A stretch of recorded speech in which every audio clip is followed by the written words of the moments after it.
Shout out and thanks to a subscriber, I am back with an update on the Bahama Mamas. The latest news on these two mothers who proclaimed they have been sexually assaulted by two men. The Daily Mail went on scene to the Pirates Cove location and revealed what we all thought from the moment this story was aired. With their latest title on their article, Kentucky victims Amber Shearer and Dongela Dobson posed for a selfie with the accused Bahama resort staffer, walked off with him to a secluded area of the beach, and then ambled back without him 40 minutes later. Strolling arm in arm at the Bahama resort, you would have thought they looked like the typical couple enjoying a tropical getaway in the Bahamas. The Kentucky supposed victims, Amber Shearer and Dongela Dobson, posed for a selfie with the accused Bahama resort staffer. The two accused men have been identified as Warren Adderley, 40, and Spencer Parker, 54, who are pictured for the first time since they have been accused by the women on February 4th. The CCTV frame shows Shearer walking off to the secluded area with the Bohemian local Adderley after meeting him at the Pirates Cove zipline and water park. Shearer claims that by the time this CCTV frame was taken, she was steadily falling under the spell from the mixed sedatives that was supposedly slipped into her drink. The identified man she's walking with, Warren Adderley, once lived in Nashville, Tennessee, according to his social media. They revealed the selfie in which Amber Shearer and Dongela Dobson are seen posing with the smiling stranger after meeting him. Timestamps from the CCTV video shows two women holding hands together as they return to the beach without Adderley 40 minutes later. After that, Shearer appears to be extending her arm out to take a selfie with her friend after leaving the secluded area with the accused. Now, the Kentucky moms say that in those 40 minutes they spent beyond the range of the resort cameras, Adderley was joined by Parker, and then both men proceeded to assault them as they drifted in and out of consciousness.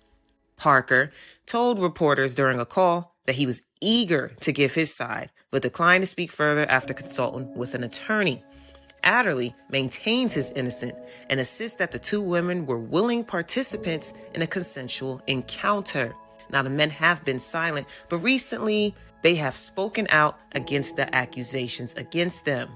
While their accusers have been very vocal, giving numerous televised and print views, providing descriptions of this alleged incident and accusing the Grand Bahamas police of mishandling their traumatic experiences. Adderley, put in a Facebook Live, shared his version of what transpired. Referring to the women by their first names, Adderley said the trio chatted and shared personal tidbits about themselves, from birthdays to occupations and marital status. So that's how we got so friendly. That's how I got caught up with them, says Adderley, who gave reported dates of the women's birthdays. He said, when we talked, we found out that we're Leos. Adderley claimed, we met in the restroom first, and then later, one of the women told me I have to finish what I started. He said that this is when they went to the secluded area of the beach.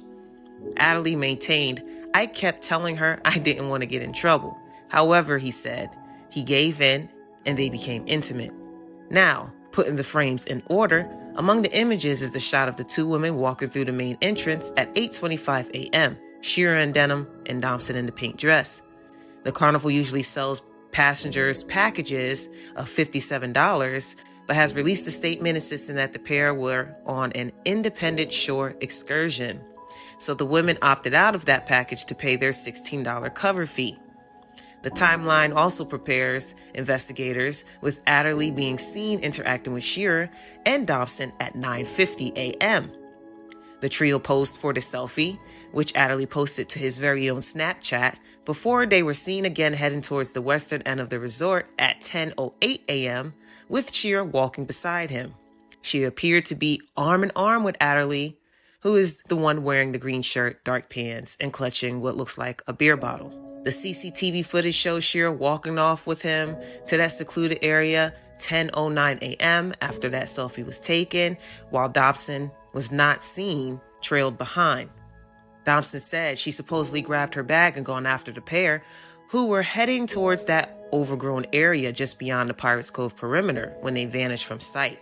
Dobson and Shearer were spotted again at 10:49 a.m. holding hands as they walked back across the resort without the men. Shira appeared to have a free hand stretched out, leading investigators to speculate that she was using her phone to take another selfie after the matter. Now, locals took reporters to the area where they pointed out a discarded beer bottle, which they claimed Adderley was drinking. The two women went inside the restroom moments later, where they indicated to the female attendant that they felt unwell and claimed to have been drugged.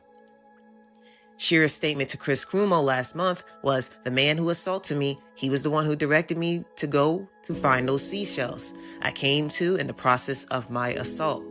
Dobson added, "We were just conscious enough to have, or aware enough to know what they were wearing."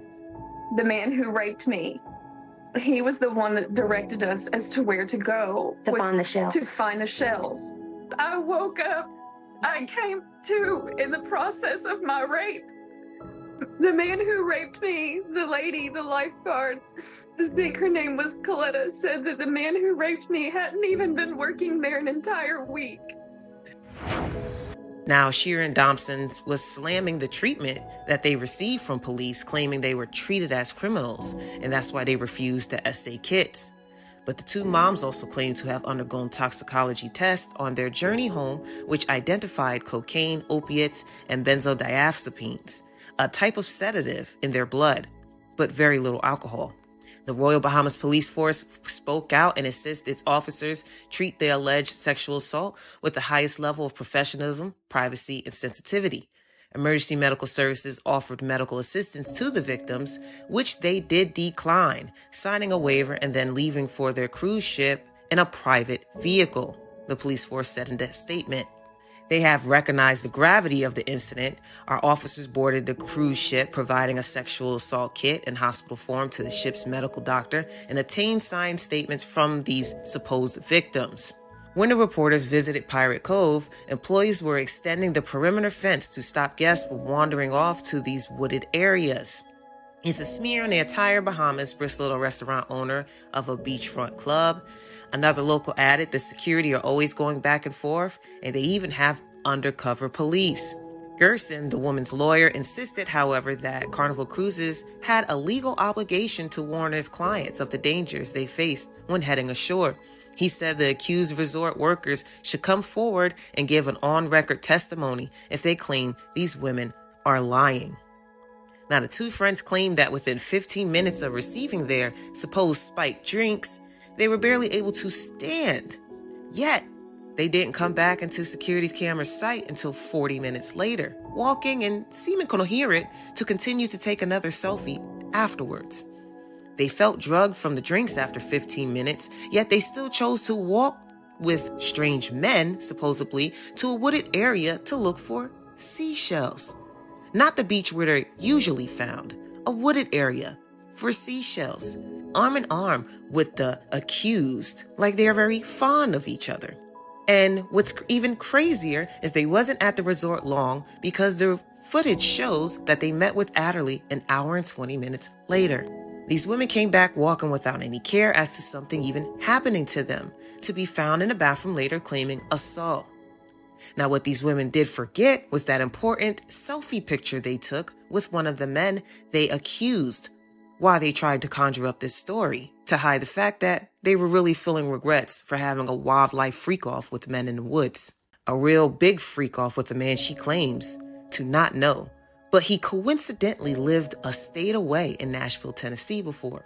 A man they allowed to pose a pic to his own Snapchat, like he was awaiting their arrival. These women chose to go independently to the resort without accepting the passenger package, so they can be distance away from the passengers from their ship.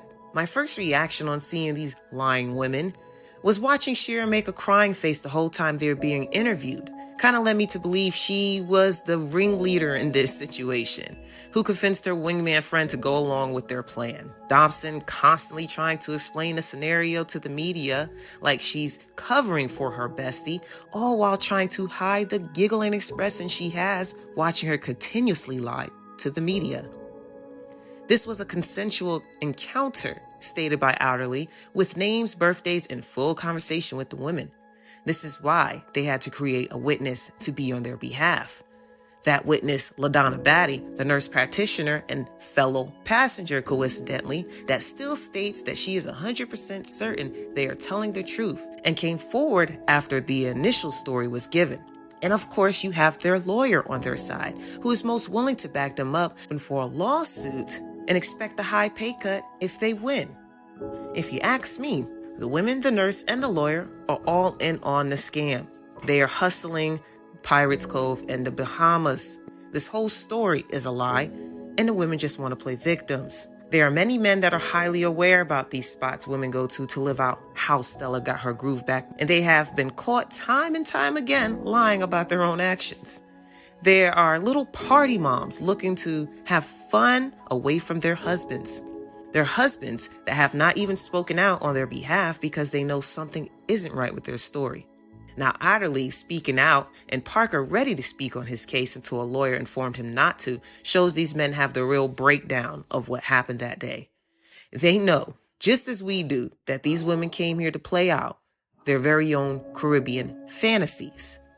But what do y'all think? Don't forget to like, comment, share, and subscribe to my channel. Hit the notification button to alert you for all future videos. Follow me on IG with the link in the description below. And as always, I thank you all for watching.